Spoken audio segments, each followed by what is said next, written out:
was the second to appear before the committee on Wednesday, 14th May 2025 at 10 a.m.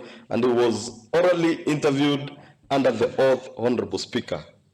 The nominee presented as follows: a date of birth, academic qualifications, employment, professional training workshops.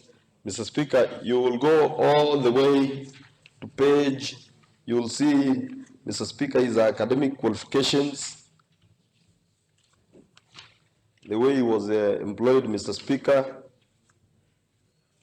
where he has worked, Honorable Speaker, and I'll go, because they are the same things, I'll go straight to the committee observations on suitability of Mr. Alfred Nyawoka Mureka for the position of the County Public Service Board Secretary. Honorable Speaker, the committee, having considered the nominees filed questionnaire pursuant to first schedule of Public Appointments Act number 5 of 2017, is Curriculum Vitae having had his oral submissions during the vetting exercise, we made the following observations, Mr. Speaker. 1, that he satisfied the requirements of Chapter 6 of the Constitution of Kenya on the leadership and integrity, having been cleared by the Kenya National Revenue Authority, Higher Education Loans Board, Ethics and Anti-Corruption Commission, and the Credit Reference Bureau, Mr. Speaker. That 2, he has no potential conflict of interest. 3, the nominee has not been charged in the court of law in the last 3 years, Mr. Speaker, in the last 3 years. 4, he has never been dismissed from office, which, Honorable Speaker, for the contravention and provisions of Article 75 of the Constitution, which deals with the conduct of the state officers that are adversely mentioned in any investigatory report of Parliament and any other commission, Mr. Speaker, of inquiry.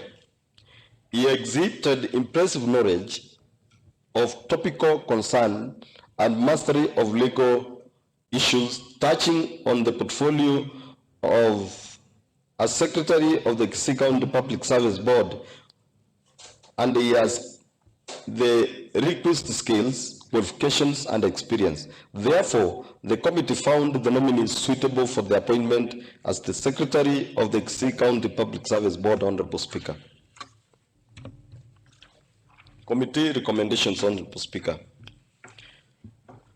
That the committee, pursuant to Section 58 of the 58(1)(c) and 58(a)(8) of the County Government Act 2012 revised 2020, the nominees listed below are suitable for the approval for the appointment of the position of the chairperson and the secretary to the Kisii County Public Service Board. 1, Mr. Aaron, Honorable Mbati is making a lot of noise, Honorable Speaker. And if he has a point, he should raise it. Majority whip.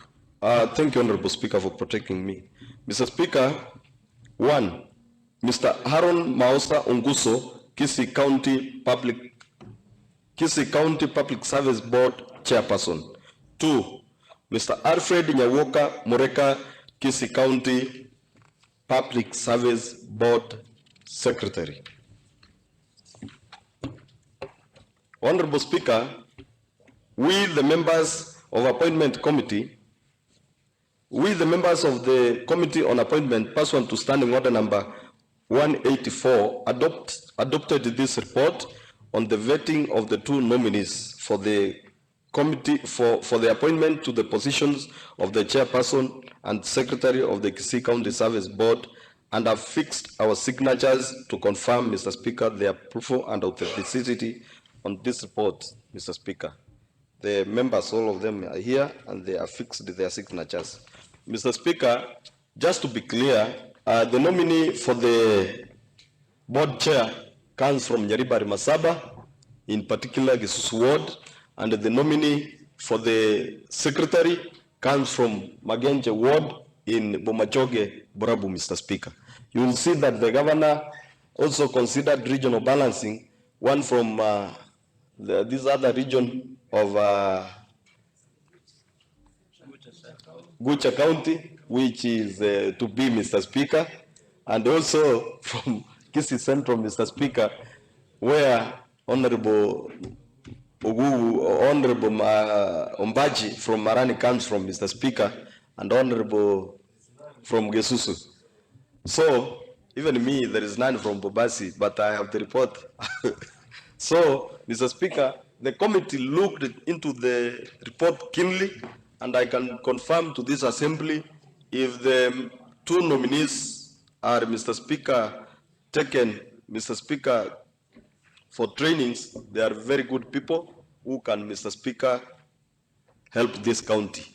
And as they are going to be in office, Honorable Mbachi, please assured that our polytechnics and other issues like hospitals, we are going to have new nurses and very many other things. And for that long story, Mr. Speaker, I request my sister, who is our committee member, Honorable Lillian Gore, to second the report. Thank you, Honorable Speaker. Yes, Commissioner Lillian.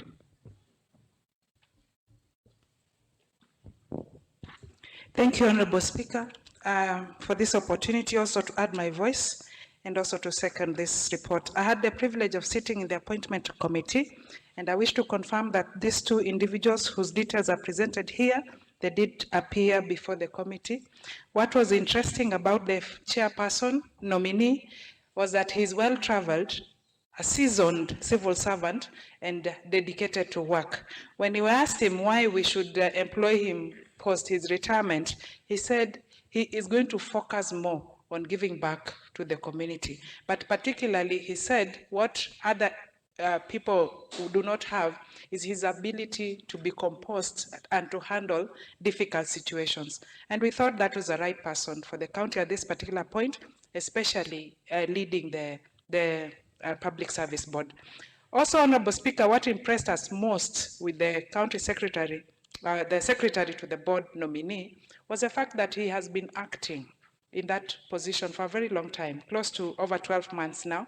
And I think he has maneuvered through the process, and he has a well understanding of the terrain of the county, and he will be able to be of a lot of benefit to the county, so that the board doesn't start from scratch. That is one of the strongest points that we have. Honorable Speaker, I second. Thank you. Thank you, Honorable